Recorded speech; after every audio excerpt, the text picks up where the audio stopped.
कमजोर वैश्विक मांग की वजह से इस साल देश में निर्यात प्रभावित होने की आशंका जताई जा रही है। जनवरी अंत तक देश में निर्यात क्रेडिट यानी कि ऐसा कर्ज जो निर्यात के लिए लिया जाता है 39% घट गया है, गिरावट आई है। रिजर्व बैंक के आंकड़े बताते हैं कि पिछले साल मार्च अंत तक इस साल 27 जनवरी तक सिर्फ 14,390 करोड़ रुपए का निर्यात फाइनेंस हुआ है। इस साल अब तक 14,390 करोड़ का, जबकि पिछले साल इस दौरान 23,681 करोड़ रुपए का निर्यात फाइनेंस हुआ था।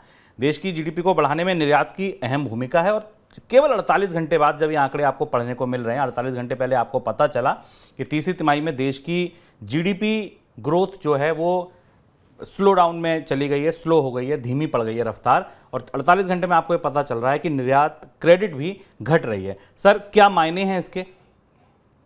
निर्यात की स्थिति इस साल डावाडोल रही है। अगर मैं आंकड़े करीब से देखूं तो इस साल अप्रैल से जनवरी के बीच में भारत में निर्यात की वृद्धि दर दहाई के अंकों में भी नहीं पहुंची, 8.51% थी।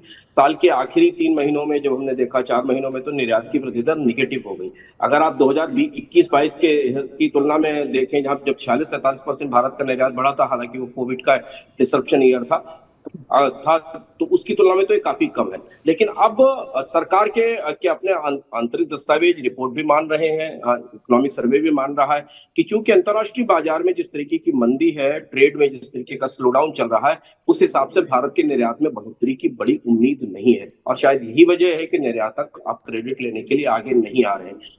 निर्यात में क्रेडिट में एक किस्म की गिरावट ये संकेत देती है कि भविष्य के लिए निर्यात की क्या संभावना है। और आपको याद होगा कि वित्त मंत्रालय ने भी 15 हफ्ते और पहले ही अपनी रिपोर्ट में कहा था कि इस साल 2023 में भारत के निर्यातों में बड़ी बढ़ोतरी की उम्मीद नहीं है। अब इसे अगर आप बड़े व्यापक संदर्भों में समझने की कोशिश करें तो भारत के निर्यात क्रेडिट में गिरावट का मतलब है, एक, एक्सपोर्ट्स का सेंटीमेंट अच्छा नहीं है। आने वाले समय में निवेशक, जो निर्यात करने वाली कंपनियां हैं, वे अपने उत्पादन में बड़ा निवेश नहीं कर रही हैं। और दूसरी बड़ी चीज ये है कि निर्यात में कमी की संभावना भारतीय विदेशी मुद्रा भंडार के लिए हमेशा दबाव की खबर लेकर आती है, रुपए पर हमेशा दबाव की खबर लेकर आती है।